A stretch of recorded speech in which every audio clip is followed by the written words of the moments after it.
টানা ভারী বর্ষণ আর ভারত থেকে আসা পাহাড়ি ঢলে দেশের সিলেট ও চট্টগ্রাম বিভাগের বেশ কিছু জেলায় চলছে বন্যা।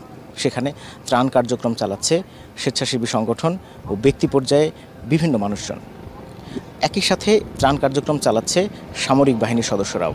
আজ বাংলাদেশ বিমান বাহিনী শুরু করেছে তাদের ত্রাণ কার্যক্রম। সেখানকার বন্যা পরিস্থিতি কী এবং সেখানকার মানুষের কি অবস্থা চলছে তা জানতেই আজকে বাংলাদেশ বিমান বাহিনীর সাথে আমরা যাব ফেনী জেলায়। চলুন আকাশ থেকে দেখে আসি সেই ফেনী জেলার বন্যা পরিস্থিতি কী।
আমরা বিমান বাহিনীর হেলিকপ্টারে প্রায় 1 ঘন্টা ধরে আছি এবং এখানে বিমান বাহিনীর ত্রাণ কার্যক্রম চলছে। এবং যেটা হচ্ছে যে আমরা ফেনীর যেখানেই দেখতে পাচ্ছি সেখানেই এমন কোনো অংশ নেই যে প্লাবিত হয়ে যায়নি।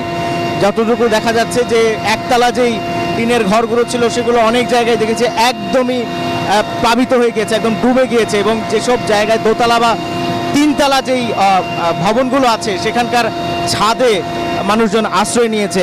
বিমান বাহিনীর যেই হেলিকপ্টার আছে সেই হেলিকপ্টারটি এই বিভিন্ন প্রত্যন্ত অঞ্চলে একদম গ্রামের দিকটায় তারা এখানে গিয়েছে এবং যে তারা এখানে দেখছেন যে আসলে সবচেয়ে বেশি কি অবস্থা, সবচেয়ে বেশি বাজে পরিস্থিতি কাদের। এবং অনেকেই দেখেছি যে আমরা ছাদে দাঁড়িয়ে ইশারা করছে এই মুহূর্তে হেলিকপ্টার থেকে বিমান বাহিনীর ত্রাণ, সেই ত্রাণগুলো নিচে দেওয়া হচ্ছে। এই এক একটি ত্রাণের প্যাকেটের মধ্যে চাল আছে, ডাল আছে এবং শুকনো খাবার যেগুলো আছে সেগুলো আছে,